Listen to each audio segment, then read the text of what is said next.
तीनों कृषि कानून को रद्द करने की प्रस्ताव को मंजूरी मिल गई है। पीएम मोदी की अध्यक्षता में हुई कैबिनेट बैठक में सर्वसम्मति से कृषि कानून रद्द बिल को इजाजत दे दी गई है। बैठक के बाद अनुराग ठाकुर ने कहा है कि इसी शीतकालीन सत्र में तीनों कृषि कानून वापस लिए जाएंगे। ममता बनर्जी के दिल्ली दौरे का आज तीसरा दिन। दिल्ली में प्रधानमंत्री मोदी से बंगाल की सीएम ममता बनर्जी ने मुलाकात की। पीएम से मुलाकात के बाद ममता बनर्जी ने कहा कि बीएसएफ के अधिकार क्षेत्र पर पीएम से चर्चा हुई। प्रधानमंत्री नरेंद्र मोदी कल यानी 25 नवंबर को जेवर में नोएडा इंटरनेशनल एयरपोर्ट का शिलान्यास करेंगे। ग्रेटर नोएडा के जेवर में 29,650 करोड़ रुपए की लागत से 5,845 हेक्टेयर जमीन पर बनने जा रहा ये एयरपोर्ट एशिया का सबसे बड़ा एयरपोर्ट होगा। कार्यक्रम में सीएम योगी, राज्यपाल आनंदीबेन पटेल समेत कई दिग्गज नेता शिरकत करेंगे। दिल्ली में घटते प्रदूषण को देखते हुए 29 नवंबर से फिर खोले जाएंगे स्कूल। दिल्ली के पर्यावरण मंत्री गोपाल राय ने ऐलान किया कि 29 नवंबर से ही सरकारी दफ्तर भी खोल दिए जाएंगे। दफ्तरों को पब्लिक ट्रांसपोर्ट इस्तेमाल करने की एडवाइजरी जारी की गई है।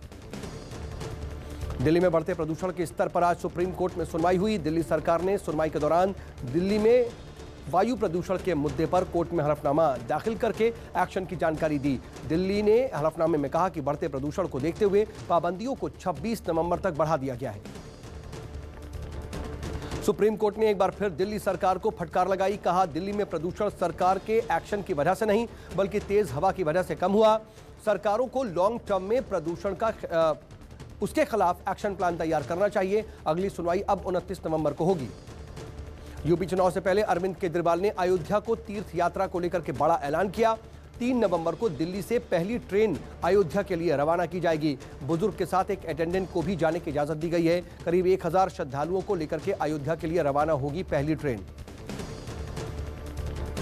आम आदमी पार्टी और समाजवादी पार्टी में गठबंधन की अटकलें तेज हो गई हैं। लखनऊ में संजय सिंह और अखिलेश यादव की मुलाकात हुई। इस दौरान दोनों नेताओं के बीच करीब आधे घंटे तक बातचीत हुई। संजय सिंह ने कहा कि बातचीत के बाद गठबंधन की जानकारी देंगे।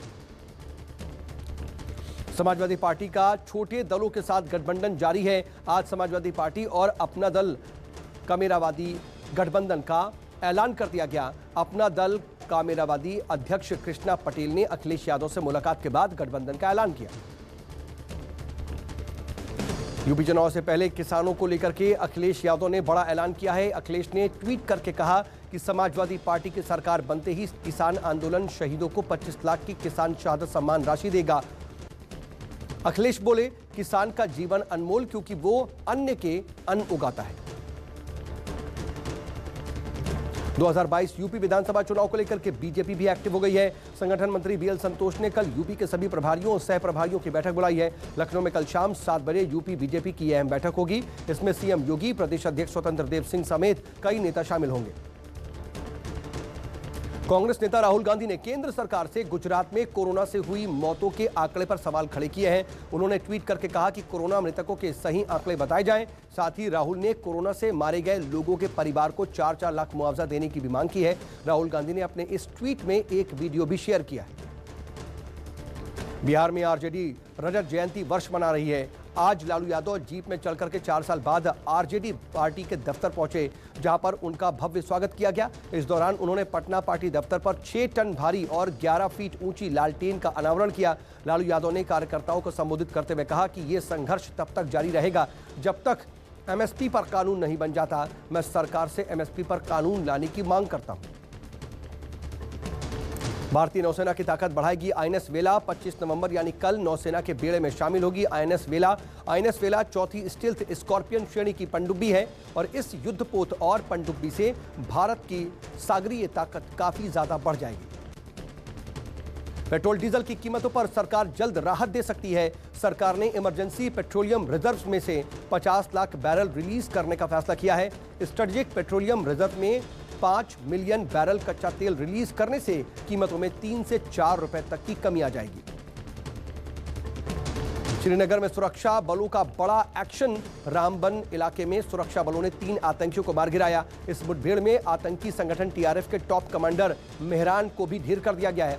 पूरे इलाके की घेराबंदी करके सुरक्षा बलों को सर्च ऑपरेशन इस वक्त चल रहा है। हिमाचल प्रदेश के सोलन में लैंडस्लाइड की खौफनाक तस्वीरें सामने आई हैं। भूस्खलन के दौरान लोगों को भाग करके अपनी जान बचानी पड़ी। लैंडस्लाइड के बाद कालका शिमला नेशनल हाईवे 5 बंद हो गया।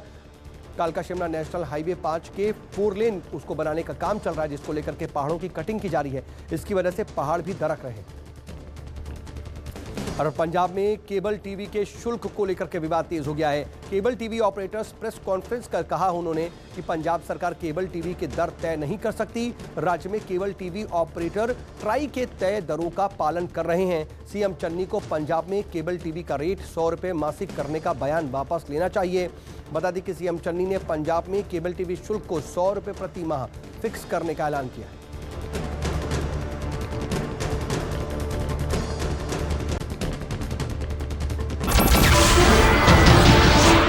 नमस्कार, मैं हूं मानक गुप्ता। अगर आपको हमारा ये वीडियो पसंद आया हो तो इसे लाइक और शेयर जरूर करें, और हां, हमें सब्सक्राइब और फॉलो करना ना भूलें ताकि आप देश और दुनिया की कोई खबर मिस ना करें। तो जुड़े रहिए हमारे साथ और देखते रहिए न्यूज़ 24।